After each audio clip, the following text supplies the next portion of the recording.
சர்வதேச அளவில் இந்தியாவுடன் மிக நெருங்கிய நட்பில் ரஷ்யா உள்ளது. இரு நாடுகளுக்கு இடையேயான ராஜ்ய ரீதியிலான உறவு மட்டுமல்லாது இரு நாடுகளின் தலைவர்களும் மிக நெருங்கிய நண்பர்களாக உள்ளனர்.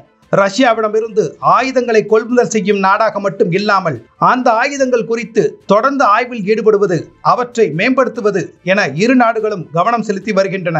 அப்படி இரு நாடுகளின் கூட்டு முயற்சியில்தான் பிரம்மோஸ் என்கிற அதிசக்தி வாய்ந்த உலகின் மிக வேகமான ஏவுகணை வடிவமைக்கப்பட்டது. இந்த நிலையில்தான் பான்சீர் என்ற இரும்பு கவசம் போன்ற வான் பாதுகாப்பு அமைப்பை தயாரிக்க இந்தியாவும் ரஷ்யாவும் ஒப்பந்தம் மேற்கொண்டுள்ளன.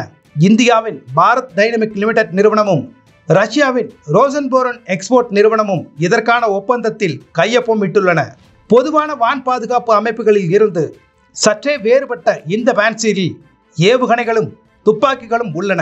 இதிலுள்ள ஏவுகணைகள் 20 கிலோமீட்டர் உயரத்தில் வரும் ஏவுகணைகள் முதல் 15 மீட்டர் உயரத்தில் தாழ்வாக பறக்கும் ட்ரோன்களையும் அளிக்கக்கூடியது. தாக்குதல் நடத்திவிட்டு உடனடியாக அந்த இடத்தை விட்டு நகரும் வகையில் இவை வடிவமைக்கப்பட்டுள்ளன. ரஷ்ய அதிபர் விளாடிமிர் புட்டின் வீட்டின் பாதுகாப்பு அரணாக இந்த வான் பாதுகாப்பு சாதனங்கள் உள்ளன.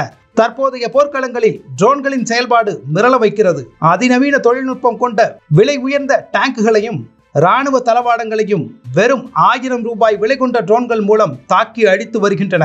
இந்த நிலையில் இத்தகைய ட்ரோன்களை தாக்கி அழிக்கும் திறன் கொண்ட இந்த பான்சீரை உள்நாட்டிலேயே தயாரிப்பது மிகுந்த முக்கியத்துவம் வாய்ந்தது.